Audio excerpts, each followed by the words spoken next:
নমস্কাৰ, এই মুহূৰ্তত জনাইছো অসমৰ প্ৰত্যেকজন জনসাধাৰণৰ বাবে কেইবাটাও গুৰুত্বপূৰ্ণ খবৰ।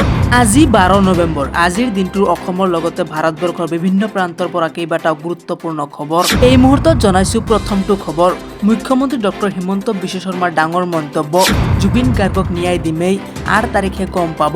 যিটো কাম হিমন্ত বিশ্ব শৰ্মাই হাতত লয় সেইটো কৰি দেখুৱাই, এই মন্তব্য মুখ্যমন্ত্ৰী ডক্টৰ হিমন্ত বিশ্ব শৰ্মাৰ।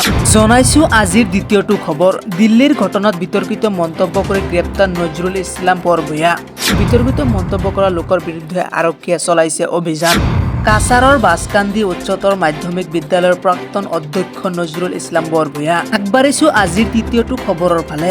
অবৈধ বেদখলকাৰীৰ বিৰুদ্ধে কঠোৰ মুখ্যমন্ত্ৰী ডক্টৰ হিমন্ত বিশ্ব শৰ্মা। উচ্ছেদ বন্ধ নহয়, উচ্ছেদ চলি থাকিব। উচ্ছেদ চলোৱাৰ বাবে চৰকাৰৰ ভাগৰ নালাগে, যাৰ পৰা আহিছে তালৈ উভতি যাব লাগিব। ৰাজ্যবাসীক দিবলৈ ওলাইছো আন এক বিগ ব্ৰেকিং নিউজ।